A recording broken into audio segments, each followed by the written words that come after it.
네, 안녕하십니까. 네, 지금 제가 회로이론 강의 2를 맡은 양진묵입니다. 회로이론 이 강의는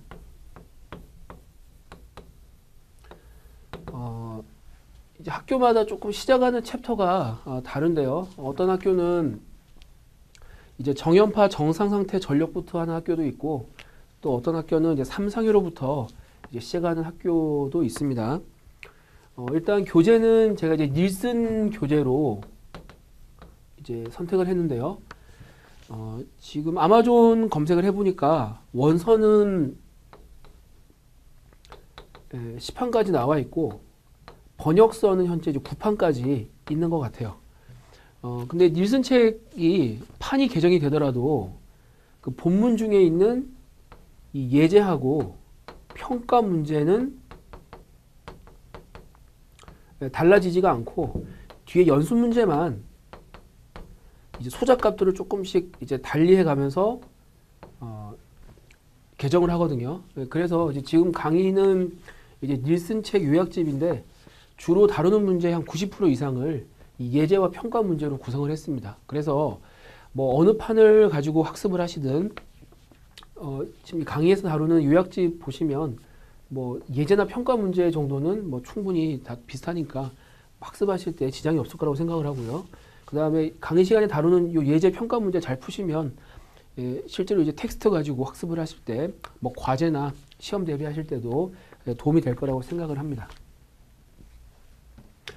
그러면은 요거 수업을 시작하기 전에 이제 회로이론 2 과목에서 다룰 내용들을 조금 살펴보겠습니다. 닐슨 책으로 이제 챕터 11부터 챕터 18까지 다루게 되는데요. 먼저 챕터 11번은 이제 삼상회로입니다. 사실 뭐 삼상회로라는 게 그 회로이론 교재에 꼭 있어야 되느냐? 물론 뭐 있긴 있죠. 근데 약간 좀 냉정하게 이야기를 하면 닐슨 책 9장부터 10장까지 즉 정연파 정상상태 전력 해석 페이저법하고 그 다음에 복소 전력 내용을 알고 있으면 굳이 삼상회로라고 하는 챕터가 없더라도 그냥 페이저로 그려서 뭐 복소 전력 구하는 그 정도만 하시면 삼상회로 없어도 계산 가능합니다. 근데 굳이 이 회로 교재마다 삼상회로라는 것을 할애해서 다루는 이유가 뭐냐면 이 삼상회로가 갖고 있는 대칭성이 있거든요.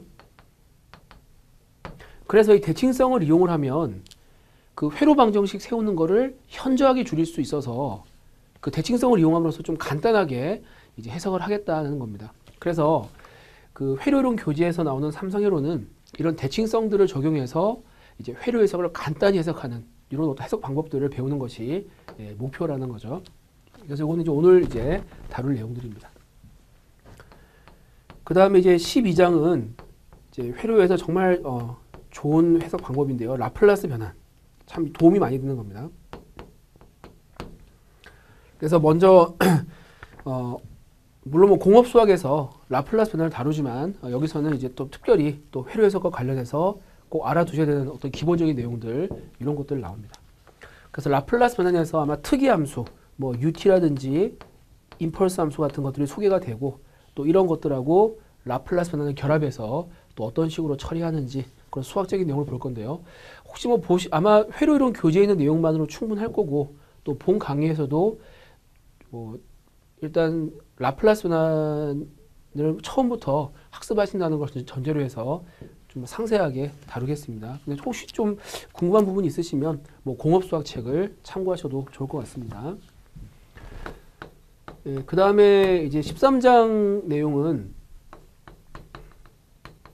라플라스 변환을 이용한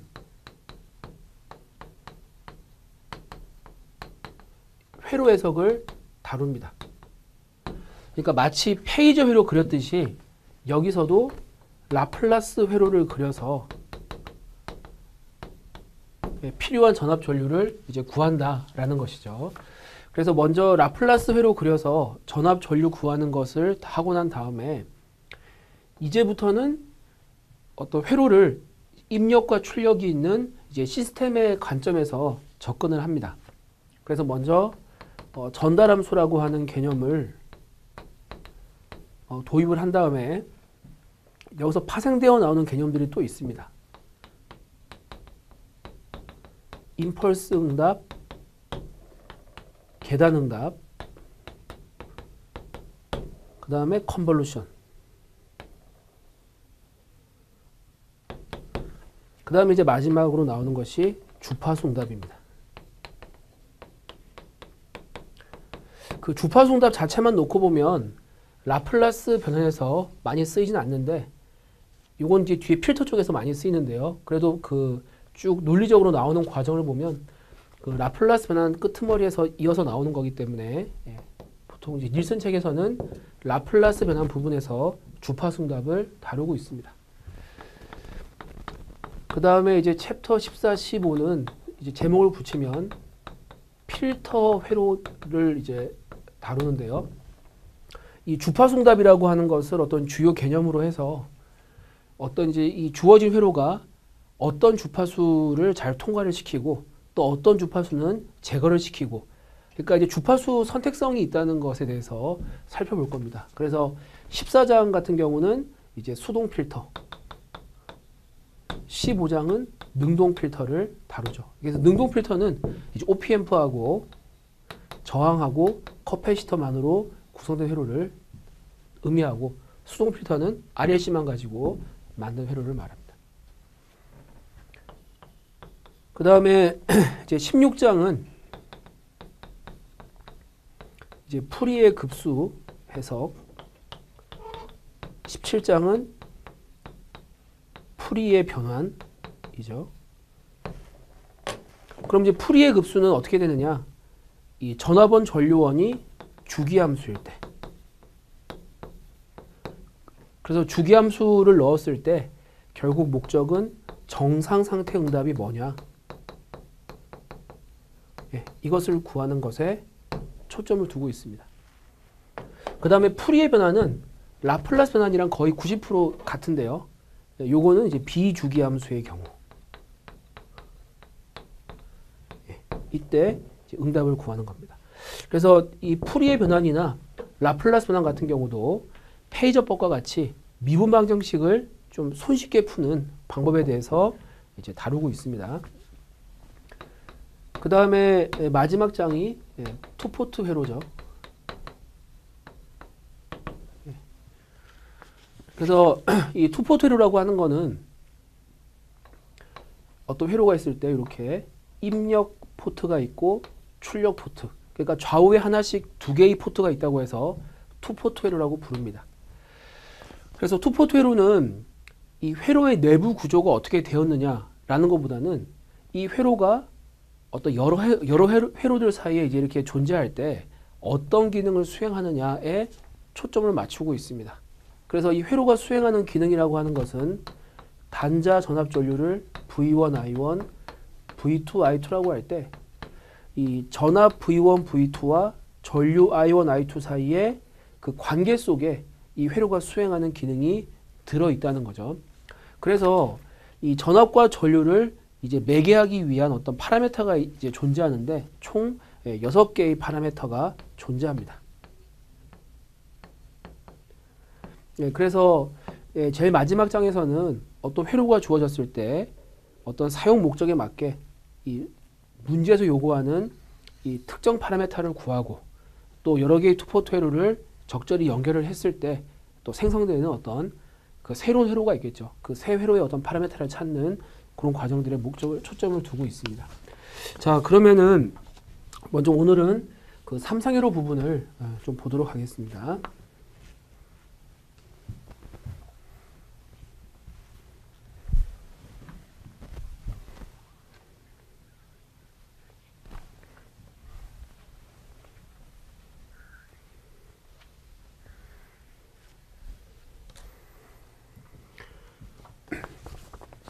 자, 먼저 삼상회로와 관련해서 여기 교재는 없는데요. 좀 먼저 그 좀 역사적인 배경을 좀 보겠습니다.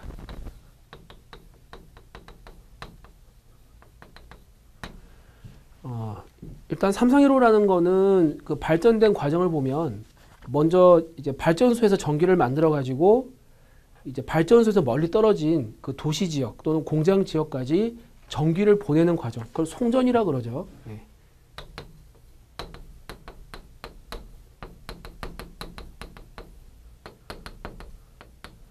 이 송전 방식에 관한 논쟁에서부터 출발을 합니다. 그래서 이제 초창기에 그 직류 송전을 이제 주장한 사람이 있고, 그 다음에 이제 교류 송전을 주장한 사람이 있습니다. 그래서 직류를 주장한 사람이 에디슨이고, 이제 교류를 주장한 사람이 테슬라입니다. 근데 결국 이제 둘 사이에 좀 이제 논쟁도 많고 뭐 갈등도 많았는데, 결국은 이 테슬라가 이제 제시한 이 교류 방식으로 송전하는 게 이제 거의 압승을 했죠. 예. 그럼 이제 교류를 쓸 때 왜 이제 더 좋으냐? 일단 직류 쓸 때보다 교류 쓸 때 더 멀리 보낸다는 겁니다. 그래서 일반 물리에서 많이 나오는 게 뭐냐면 이 변압기라는 거를 이제 같이 쓸 수가 있습니다. 그래서 변압기를 교류와 이제 딱 적용을 시켜가지고 그 전기를 보낼 때 전압을 높여서 보내면 그 선로 전류가 작아지니까 선로에서의 손실이 줄어든다는 거죠. 그래서 이거 물리에서 많이 나오는 거죠. 그래서 전압을 뭐 n배하면 그 선로에서의 손실이 n제곱분의 1배로 이제 뭐 줄어든다. 뭐 그 내용들이 이제 나옵니다. 예, 결국 이제 선로 손실이 작다는 거는 그만큼 그 같은 양의 전기를 보내도 더 멀리까지 보낼 수 있다는 것을 뜻하죠. 그래서 이제 어떤 교류에 의한 방식이 이제 굳어졌습니다. 그 다음에 이 교류에 의한 방식에서도 다시 두 개로 나뉘는데, 하나가 단상 방식이 있고, 단상은 단이라도 할 때 단자 쓰는 거거든요. 예. 그 다음에 다상 방식이 있습니다. 예.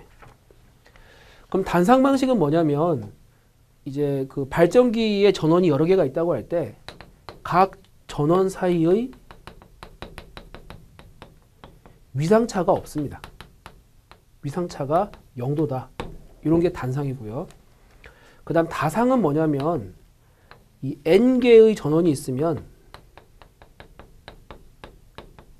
서로 n분의 360도만큼의 위상차가 존재하는, 예, 이런 걸 이제 그 다상 방식이라고 합니다. 우리가 가정에서 쓰는 거는 이 단상 방식을 이제 사용을 하는데요. 저기 발전소에서 전기를 만들어 가지고 이제 도시 지역이나 공장 지역까지 전기를 보낼 때는 다상 방식을 사용을 하죠. 특히 그 중에서도 삼상 방식을 사용을 합니다. 그래서 이 삼상 전원이라고 하면 내부에 요 이제 전화번이 3개가 들어있죠. 이 각 3개의 전화번이 있는데 이 3개의 전화번 사이에 요 3을 나눈 120도니까 각각 120도만큼의 위상차가 존재하는, 예, 그런 형태가 됩니다. 자, 그러면 이제 단상, 다상 중에서 그럼 뭘 또 쓰느냐? 예, 일단 다상을 압도적으로 많이 사용을 하죠. 예, 그럼 그 이유가 뭐냐면 단상보다 다상을 쓸 때 더 전기를 멀리 보낼 수 있다. 바꿔서 이야기하면 이때도 단상을 쓰는 것보다 선로 손실이 적다는 이점이 있습니다. 그 다음에 이 다상 전원은 또 어떤 그 장점이 있냐면 이 순간 전력이 일정하다. 마치 직류 전원하고 유사한 특성이 있습니다. 분명히 교류를 씀에도 불구하고 이 위상차를 이제 딱 120도씩 둠으로써 순간 전력이 이제 직류를 걸어 주었을 때와 마찬가지 특성이 있다는 거죠. 요거는 뭐 수식으로도 증명할 수 있는데 그냥 개념적으로 생각하시면 되겠습니다. 이 삼상회로의 경우에는 이 3개의 전원이 존재하는데 이 각각의 전원이 120도만큼의 위상차가 있습니다. 그러면 이 순간 전력을 보면 먼저 전원 1이 공급하는 전력이 있을 것이고 전원 2가 공급하는 전력, 3이 공급하는 전력이 있을 겁니다. 이걸 그래프로 그려보면 흰색이 1번이고요. 노란색이 2번, 파란색이 3번입니다. 그러면은 이 각각의 전원이 공급하는 전력은 이렇게 맥동을 하지만 이것들을 모두 싹 더해보면 얘네가 일정한 상수값이 된다는 거죠. 그래서 마치 이제 셋을 동시에 딱 이제 더해놓고 보면 그 일정한 순간 전력이 나오기 때문에 이제 직류를 걸어준 것과 같은 효과를 얻는다는 겁니다. 어쨌든 이제 이런 배경에서 이제 그 삼상 이제 교류 다상 방식으로 전기를 보내는 거죠. 그래서 이제 지금 우리가 다뤄볼 것도 요 삼상회로 특히 이제 그 세 개의 전원이 존재하는 경우 이때 해석을 어떻게 하느냐, 대칭성을 어떻게 이용해서 이제 회로를 간단히 만드느냐 그런 부분들에 초점을 두려고 합니다. 자, 그럼 이제 교재 1페이지 보시면 먼저 삼상회로의 어떤 구조에 대해서 또 용어 명칭이 나오는데요. 이 부분을 또 정확하게 알고 계셔야지 됩니다.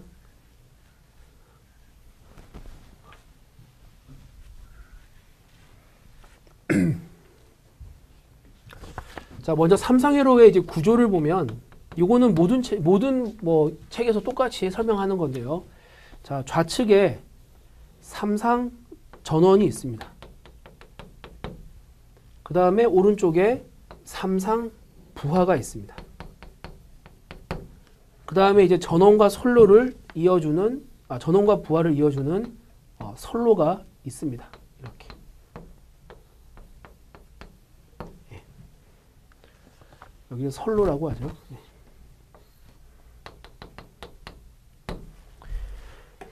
자, 그러면 이 선로 쪽 단자는 이제 주로 소문자로 표시를 하고요. 그 다음에 부하 쪽 단자는 대문자로 표시를 합니다. 이렇게. 예. 자, 그럼 이때 이 선로 쪽 부분에서 우리가 선 전압하고 선 전류가 있는데 이 삼상회로는 좀 단자가 많고 전압 전류가 많기 때문에 이 전압 전류를 표시할 때 이중 첨자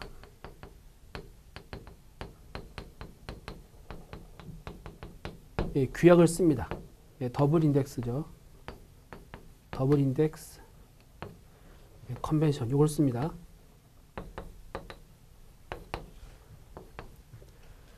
요거는 뭐냐면 이중첨자 규약이라는 건 뭐냐면 전압의 경우에 VAB 이렇게 이제 첨자 두 개를 써서 전압을 나타내고 또 전류도 IAB와 같이 두 개의 첨자를 써서 나타내는 건데 자, 전압은 이 왼쪽에 있는 단자 쪽을 플러스 오른쪽에 있는 단자 쪽을 마이너스를 쓰는 겁니다. 그러니까 요거는 이제 B를 마이너스 A를 플러스라고 했을 때의 전압을 의미하는 것이고 그 다음에 전류의 경우는 이 왼쪽에 있는 것이 출발점, 오른쪽에 있는 것이 도착점입니다. 즉 A에서 B로 향하는 이 전류를 이제 구하는 거죠. 방향이 이제 그렇습니다. 그래서 특별한 말이 없으면 이제 VAB, IAB 모두 이제 이 규칙에 따라서 표시한다고 보시면 됩니다. 자, 그러면 이제 선전압, 선전류라는 거는 이 전원이나 부하 내부는 생각을 하지 않고 이 선로만 가지고 보는 겁니다. 자, 그러면 먼저 A를 플러스 B를 마이너스라고 했을 때 전압 VAB가 있고 그 다음에 이제 B를 플러스 C를 마이너스라고 했을 때 전압 VBC가 있습니다. 그 다음 마지막으로 C를 플러스 A를 마이너스라고 두었을 때 이 사이의 전압 VCA 여기 세 개가 있죠. 그래서 이제 먼저 그 전원 측 선전압은 VAB, VBC, VCA가 있고 그 다음 마찬가지로 이제 부하 쪽도 있겠죠. 부하 쪽도 선전압이 세 개가 있습니다.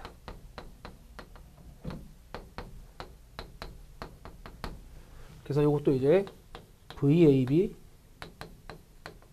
VBC, VCA 이렇게 되죠.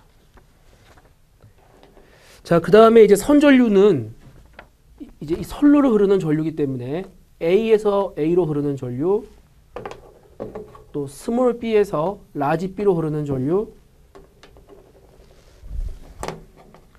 그 다음에 스몰 c에서 라지 c로 흐르는 전류들이 있습니다. 그래서 이들 전류도 아까 이중첨자 귀하기 위해서 표시해 보면 I 스몰 a 라지 a, I 스몰 b 라지 b, I 스몰 c 라지 c, 이렇게 이제 세 가지가 있죠. 그래서 그 1페이지 보시면 1번의 양괄호 1번 위회로에서 선전압은 이렇게 6개, 위회로에서 선전류는 이렇게 3개가 존재합니다. 자, 그 다음에 이제 그 밑에 2번을 보시면 선 중성점 전압이라고 나오는데요.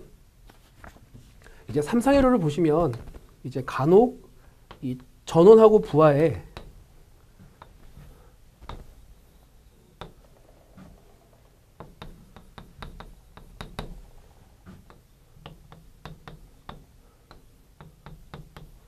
이제 원래 존재하는 선로 말고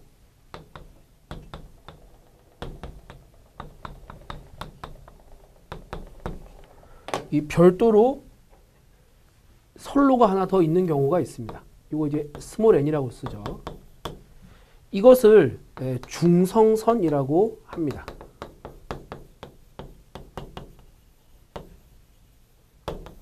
그래서 이제 그 중성선의 n을 따서 이 뉴트럴의 n을 따서 이니셜 n을 쓰죠. 그럼 이제 여기서 선 중성점 전압 또는 뭐 선 중성선 전압이라는 것이 있는데, 자, 요거는 이 중성선을 기준마디 여기를 이제 0볼트로 두었을 때 여기서 요 해당 선로까지의 전압을 의미합니다. 자, 그럼 이제 여기서 A까지 전압, 여기서 B까지 전압, 여기서 C까지 전압, 이렇게 세 개가 있죠. 이제 극성을 나타내 보면 이제 중성선이 마이너스, 해당 선로가 플러스 이렇게 됩니다. 그 다음에 이제 그 부하 쪽에서도 이렇게 세 개가 가능하죠.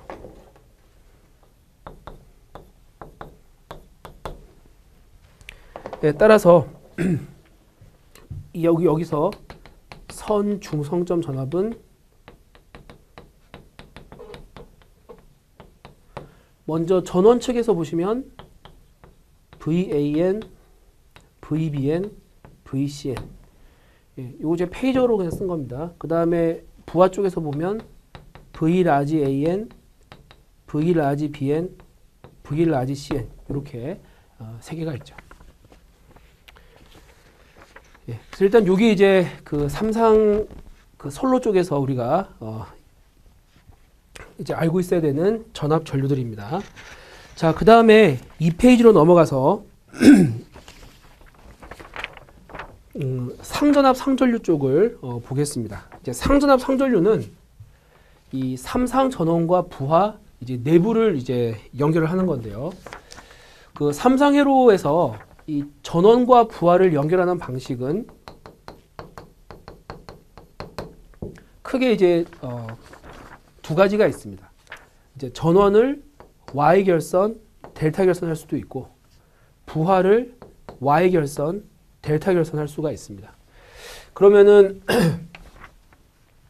뭐 이 그림이 뭐 꼭 필요한 건 아니지만 한번 그려보면 그 전원을 Y 결선한다는 것은 뭐냐면 여기 내부에 전압원 3개를 이렇게 Y자 형태로 연결하는 것을 Y 결선이라고 합니다. 그럼 델타 결선이라고 하는 거는 이 내부를 이렇게 델타 형태 모양으로 연결하는 것을 델타 결선이라고 하죠. 그럼 이제 부하를 Y 결선하는 거는 마찬가지로 여기서 또 부하를 Y자로 다는 것이고, 그 다음 부하를 델타 결선하는 거는 똑같이 이렇게 델타 형태로 연결하는 것을 의미합니다. 그래서 이론적으로는 이제 전원을 Y 결선, 델타 결선 하는 거 두 가지, 부하를 Y 결선, 델타 결선하는 거 두 가지니까 총 4가지의 결선 방식이 있죠. 근데 주로 이제 전원은 그 무슨 그 전류 때문에 이제 델타 결선을 하게 되면은 그 전원 자체가 이제 폐회로를 구성해서 또 내부에 또 전류가 발생을 하거든요. 그래서 전원은 주로 이제 Y 결선을 하고 부하는 뭐 Y도 됐다가 델타도 됐다가 그렇게 이제 연결을 합니다. 자, 그러면은 이제 전원하고 부하가 Y 결선, 델타 결선일 때 이제 상전압, 상전류에 대해서 보겠습니다.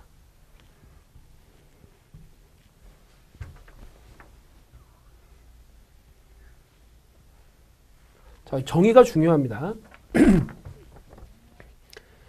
자, 먼저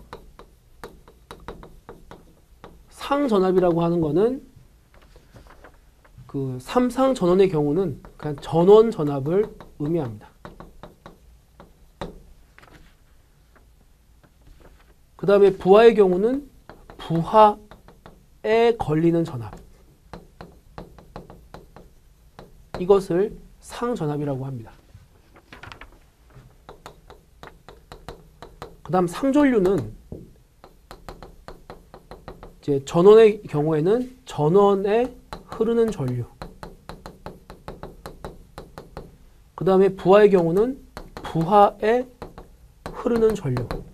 이걸 그냥 상전류라고 합니다. 그러니까 그 델타 결선 되었느냐, Y 결선 되었느냐는 전혀 중요하지 않고 그냥 전압원 그 자체, 부하 그 자체에 걸리는 전압, 그 다음에 흐르는 전류를 상전압, 상전류라고 부릅니다. 자, 그러면 먼저 그 2페이지에 그 3번에 이제 그 2페이지 보면 그림이 4개 있는데 제일 왼쪽 그림 먼저 보겠습니다. 왼쪽 그림 보시면은 이제 전원이 Y 결선이 되어 있습니다.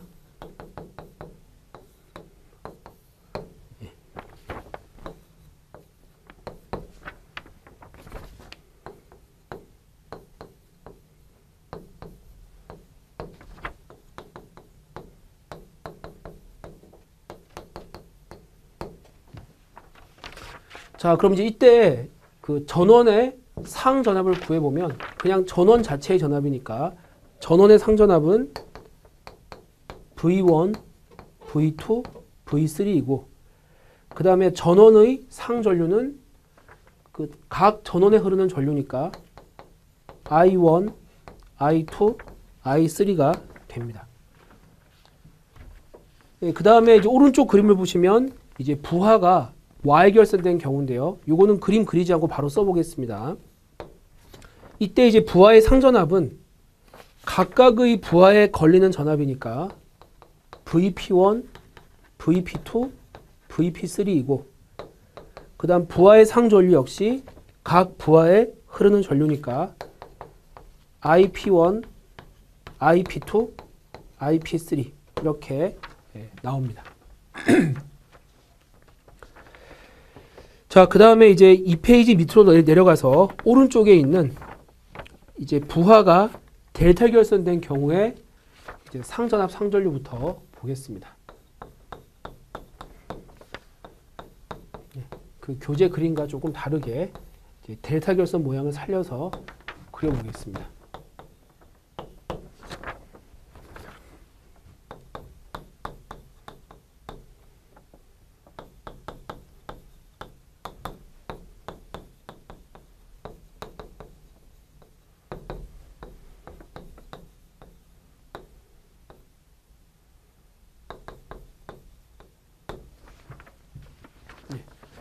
자, 이때도 이제 그 부하의 상전압을 먼저 써보면 이것도 각각의 부하에 걸리는 전압이니까 VP1, VP2, VP3 이것이 부하의 상전압이고 부하의 상전류도 각각의 부하에 흐르는 전류니까 IP1, IP2, IP3입니다. 자, 그러면은 이제 그 제일 밑에 쪽 왼쪽 그림을 보면 이제 삼상 전원이 델타 결선된 경우인데요. 이때 이제 그림은 안 그리겠습니다. 이제 전원의 상전압 역시 그냥 전원 전압을 쓰면 되니까 V1, V2, V3이고 그 다음에 전원의 상전류는 I1, I2, I3가 되겠습니다. 별로 이제 뭐 힘들겠지만 어려운 내용은 아니죠. 그냥 전원 자체 부하 자체의 전압 전류를 상전압 상전류라고 한다 하는 것까지만 아시면 됩니다. 자, 그 다음에 3페이지로 넘어가서 이제 평형 삼상 회로에 대해서 보겠습니다. 이제 우리가 주로 회로에서 다루는 것들은 이제 평형 삼상 회로를 의미하는데요. 자, 좀 힘드시지만 이 그림을 한번 그려보시기 바랍니다. 그래서 한번 그 회로 내부를 한번 그려보겠습니다. 자, 먼저 여기 크게 그 삼상 전원 부분이 있습니다. 그 다음에 이제 오른쪽에 삼상 부하 부분이 있습니다. 그래서 여기가 이제 Y결선 되었다.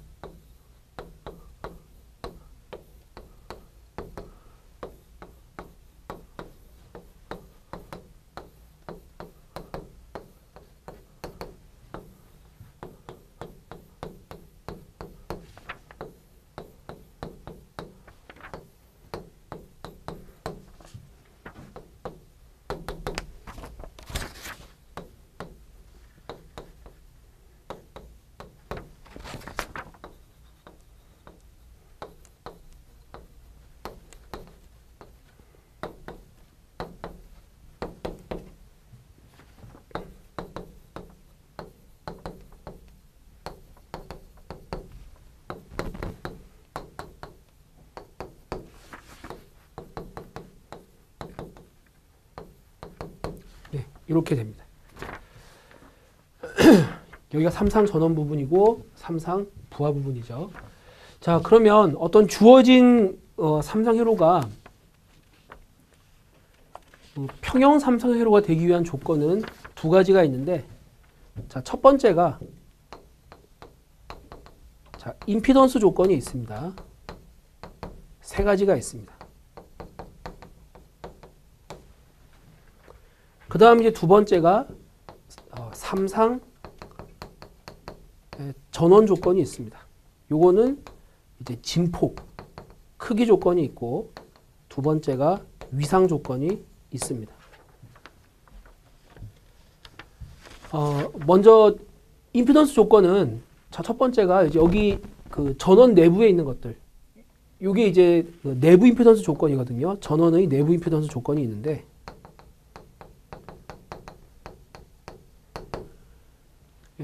결국 세 개가 모두 같아야 됩니다. ZGA, ZGB, ZGC 세 개의 임피던스가 모두 같아야 됩니다. 그 다음 두 번째는 그 선로 임피던스 조건이 있습니다.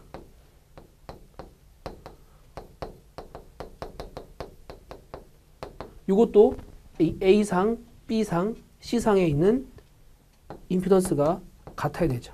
ZLA, ZLB, ZLC. 그 다음 세 번째, 부하 임피던스 조건이 있습니다.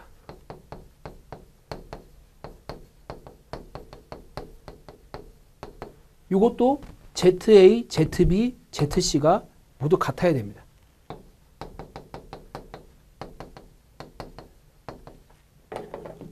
그래서 이 세 개가 모두 만족해야 된다는 거죠. 하나라도 빠지면 안 됩니다. 자, 그 다음에 이제 전원으로 넘어가서 보겠습니다. 자, 먼저 이 VA, VB, VC는 모두 정연파 전원인데, 자, 진폭이 모두 같아야 됩니다. 즉 VA의 크기, VB의 크기, VC의 크기가 모두 같아야 된다. 두 번째는 이 위상이라는 건데요. 그 각 전원 VA, VB, VC가 각각 120도의 위상차가 존재해야 된다. 그러니까 A하고 B도 120도, B하고 C도 120도, 또 C하고 A도 120도. 각각 이제 120도만큼 위상차가 있어야지 됩니다. 그럼 요거를 이제 벡터, 페이저도로 나타내 보면 이제 VA가 이렇게 된다고 하면 VB는 이제 VA랑 크기가 같으면서 120도만큼 벌어지겠죠. 그 다음 VC도 이 VB하고 120도, VA하고 120도의 각도를 이루면서 이렇게 이제 크기가 같아질 겁니다. 그럼 이제 이 세 벡터의 그 크기가 모두 길이가 같기 때문에 자, 요 1번, 2번 조건을 만족하는 하에서는 어떤 결과가 나오느냐? VA, VB, VC를 합하면 이게 제로가 됩니다. 단지 페이저뿐만 아니라 시간함수 역시 이 전압을 다 더하면은 0이 된다라는 거죠. 자, 그러면 이 삼상 전원의 경우에는 이 상순이라는 것이 있습니다. 상순. 그러니까 정확하게 뭐 위상순이죠. 네, 상순인데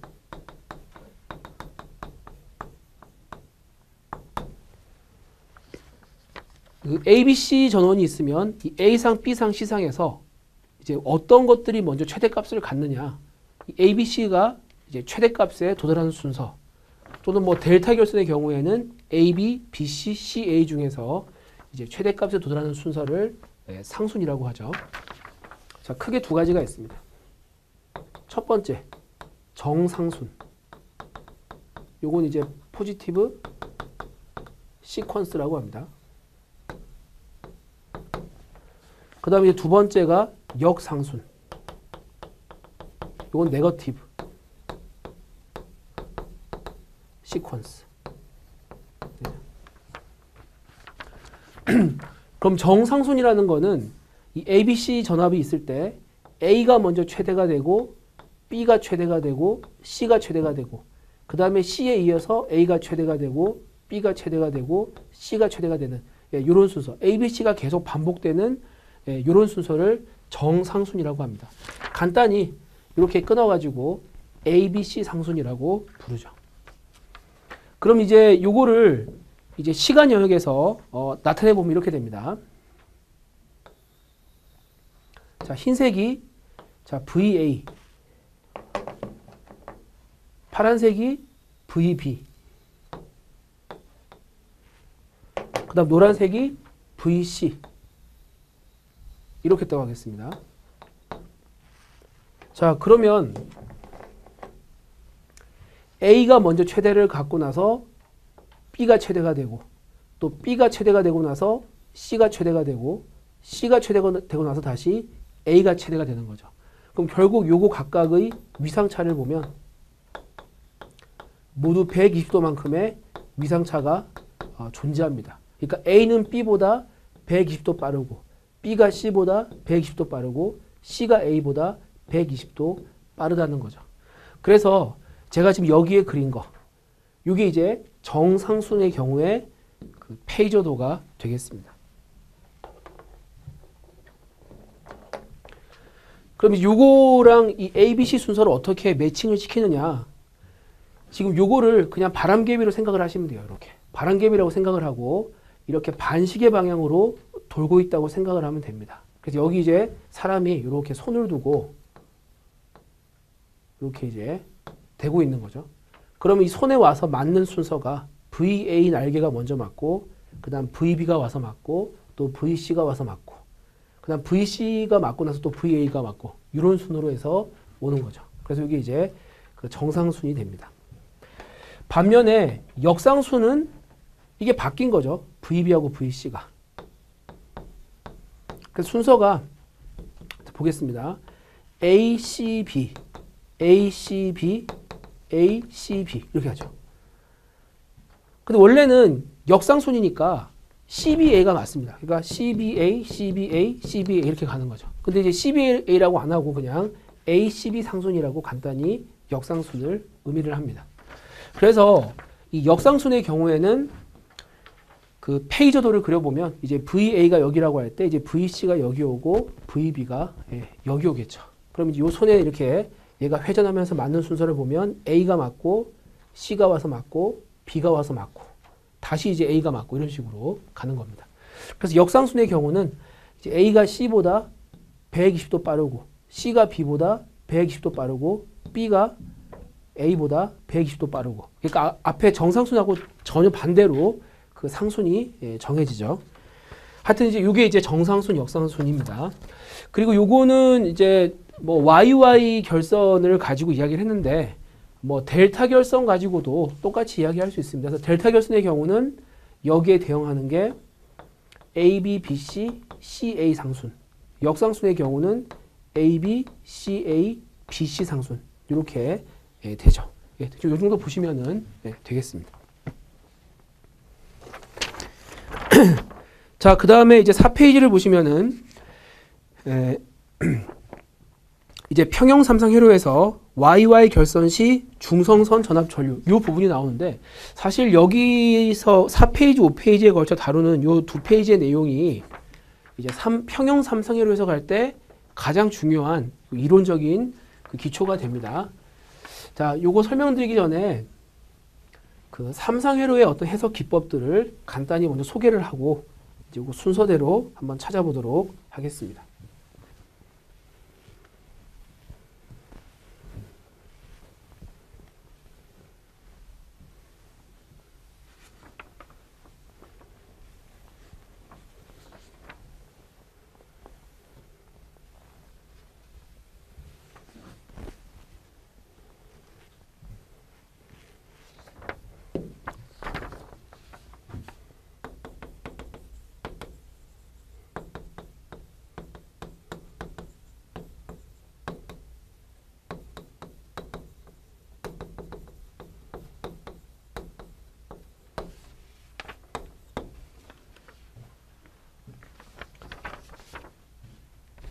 일단 삼상회로는 이제 대칭성을 갖고 있는데요. 일단 첫 번째 제일 중요한 게 자, YY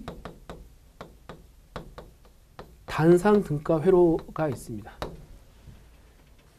아까 이제 삼상회로에서 그 전원과 부하를 이제 연결하는 그 결선 방식은 네 가지가 있는데 YY, Y 델타, 델타 Y, 델타 델타 네 가지가 있는데 실제 해석을 할 때는 이들 네 가지 결선을 모두 YY 결선으로 바꿔가지고 이제 하죠. 그럼 YY로 바꾸는 이유가 뭐냐면 원래 삼상은 A, B, C 세 개 이상이 존재하지만 YY 결선으로 쓸 때는 오직 하나의 상만 생각하면 됩니다. 뭐 주로 이제 A상을 많이 쓰죠. 그래서 이 A, B, C 세 개 상이 있지만 그 중에 A상에 대해서만 그린 회로 이걸 뭐라고 하냐면 단상 등가 회로라고 합니다. 예, 그래서 실제로 이제 삼상회로 같은 경우는 회로도를 잘 안 줘요. 회로도를 안 주고 그냥 말로 설명을 하죠. 지금 삼상 전원이 있는데 뭐 전원의 크기가 얼마고 임피던스가 얼마고 부하가 얼마다. 그럼 이제 문제 푸는 사람이 그 설명을 읽고 아 이런 구조구나라고 해서 그린 다음에 그냥 단상회로 바로 그려서 문제를 풀어버립니다. 그러니까 딱 그 회로가 딱 틀에 이제 딱 틀이 잡혀 있는 거죠. 틀에 박혀 있는 겁니다. 예, 그래서 그 YY 단상 등가로를 그리기 위해서 먼저 이제 선결돼야 될 게 그 중성점 라지 n, 스몰 n 사이에 전압 전류 이게 제일 중요합니다. 이걸 좀 이따가 이제 보겠습니다.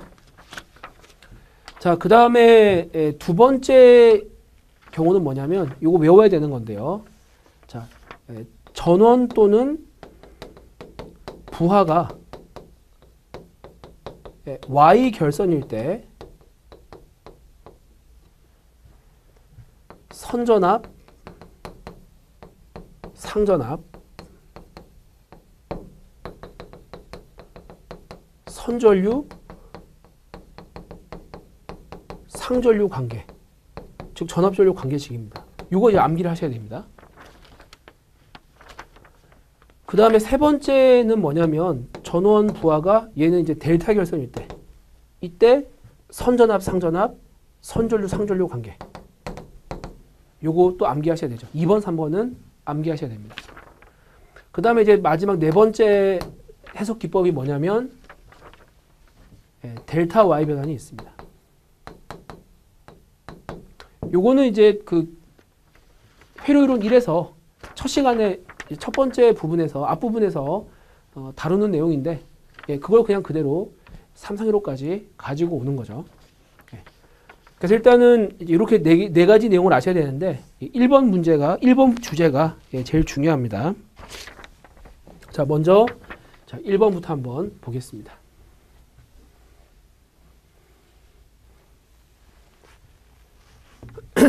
그래서 제목을 보시면 이제 평형삼상 회로에서 Y와의 결선 시 중성선 전압 전류 요것들이죠. 예.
자, 이 상태에서 이제 Y와의 결선일 때 이제 전원이 모여 있는 점, 요걸 이제 중성점 N이라고 하고 또 부하가 모여 있는 요 마디를 이제 중성점 라지 N이라고 하는데 지금 스몰 n하고 라지 N 사이를 연결하는 방법은 크게 세 가지가 있습니다.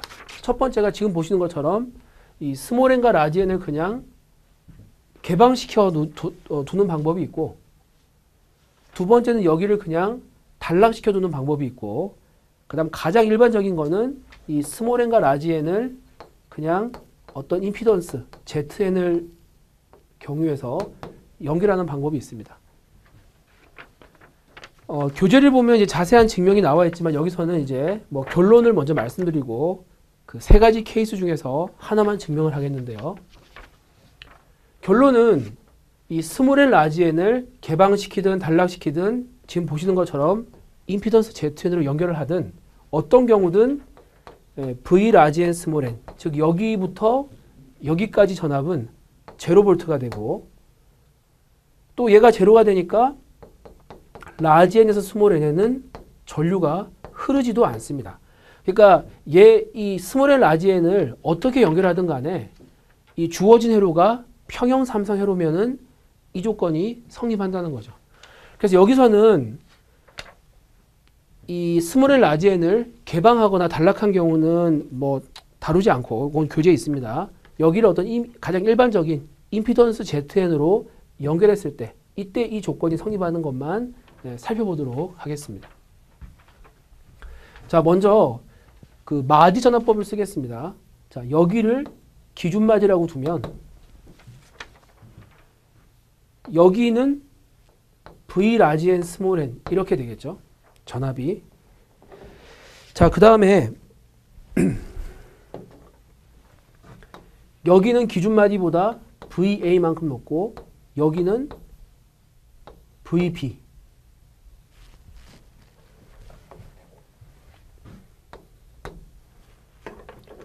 여기는 이제 마디 전압이 VC가 됩니다.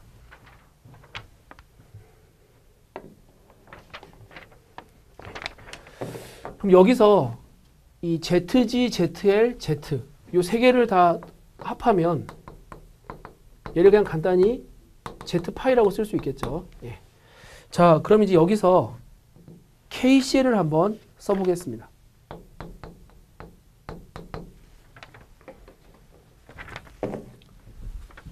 먼저 여기서 이제 A 마디로 흐르는 전류를 보면 세 개 다 더한 게 Z파이니까 Z파이 분의 V 라지 N 스몰 n 마이너스 VA. 그 다음에 이제 B 쪽으로 흐르는 전류가 Z파이 분의 V 라지 N 스몰 n 마이너스 VB. 그 다음 Z파이 분의 V 라지 N 스몰 n 마이너스 VC. 그 다음 마지막으로 이 중성선에 흐르는 전류 Zn분의 V 라지 N 스몰 n은 0 이렇게 되죠. 그럼 이제 V 라지 N 스몰 n을 먼저 모아보면 Z파이 분의 3 플러스 Zn분의 1 V 라지 N 스몰 n은 Z파이 분의 VA 더하기 VB 더하기 VC입니다. 그럼 여기서 VA, VB, VC가 평형 삼상 전원이기 때문에 요거 합한 거는 0이죠. 그래서 뭐 Z파이가 뭐가 되는 얘가 0이 됩니다. 그리고 요 앞에 있는 개수는 뭐 수학적으로는 얘가 0 되는 경우 따져봐야겠지만 공학적으로 얘는 0이 될 수가 없죠. 그래서 얘를 그냥 날려버리면 결국은 이제 평형 삼상회로의 성질에 의해서 이 중성점 사이의 전압이 제로가 돼버립니다. 따라서 중성선에 흐르는 전류 Zn분의 V 라지 N 스몰 n도 덩달아서 제로가 되죠. 예, 결국 이제 이게 중요하다는 겁니다. 예, 그래서 실제 이제 평형 삼상회로 같은 경우는 A, B, C 세 개의 상이 있지만 해석을 할 때는 A, B, C를 모두 고려할 필요 없이 이 중에서 하나만 고려하면 됩니다. 즉 A상만 고려하면 된다는 거죠. 예. 그럼 이제 A상만 고려한다는 건 무슨 말이냐? 자, 지금 여기 VA에서 흘러나온 전류를 보겠습니다. VA에서 흘러나온 전류를 IA라고 하고, 자, KVA를 세우는데요. 자, 먼저 N에서 이렇게 나와서 쭉 갔다가 여기까지 왔습니다. 그러면 이제 폐회로를 만들기 위해서 경로를 잡아야 되는데 이렇게 잡느냐, 이렇게 잡느냐, 이렇게 잡느냐 세 가지가 가능하죠. 근데 이제 우리가 이 결과를 알고 있는 사람은 굳이 복잡하게 이렇게 갈 필요가 없습니다. 그냥 이 중성선 따라가면 되죠. 어차피 얘는 전압이 0이니까. 그래서 이제 그 삼상회로는 세 개의 상이 있지만 막상 방정식을 세워보면 A상, B상, C상이 독립적으로 동작을 한다는 겁니다. 그러니까 이거 한번 식을 세워보고 이제 교재 그림을 한번 그려보겠습니다. 자, 여기 이제 이 IA에 따라서 이제 그림을 그려보면, 자, 먼저 마이너스 VA 플러스 ZG 플러스 ZL 플러스 Z의 IA. 여기까지 오면 이제 여기부터 여기까지 세운 거죠. 그리고 이제 VNN 요건데 얘는 어차피 0이니까 이거 자체가 바로 0입니다. 즉 되돌아갈 때 이 라지 N 스몰 n을 잡으면 되는 거죠. 그러면 이 막로 방정식을 보면 이 VA에서 나온 전류 IA만 미지수라는 거죠. 절대 다른 상의 어떤 전류가 들어오지 않는 거죠. 그래서 이제 주어진 회로는 이렇게 다 연결되는 것처럼 보이지만 막상 식을 세울 때는 이 A, B, C가 이렇게 독립적으로 끊어져 있는 것처럼 생각해도 된다는 겁니다. 여기 B 따로 돼 있고, 그 다음에 이제 A도 또 A 따로 이렇게 끊어져 있는 것처럼 취급해도 된다는 거죠. 그래서 이제 여기서 이제 우리가 A상만 따로 분리해서 그린 이 회로를 뭐라고 하냐면 A상 단상 등가 회로라고 부릅니다. 주로 이제 단상 등가로 그리라고 하면 A상 단상 등가로 그리면은 되는 거죠.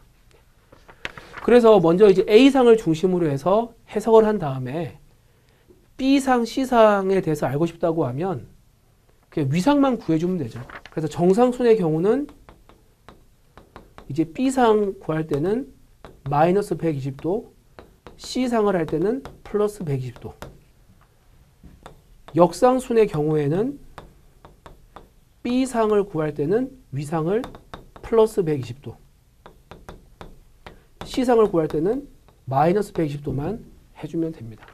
그래서 일단 기본적으로 무조건 삼상회로는 이렇게 이제 YY 단상 등가회로 하나 그려놓고 이제 A상 중심으로 계산을 다 한 다음에 나머지는 이제 위상만 더해주는 걸로 한다. 이렇게 보시면 됩니다. 자, 그럼 잠깐 쉬었다가 뒤에 예제 문제를 좀 풀어보도록 하겠습니다. 잠깐 쉬었다 하겠습니다.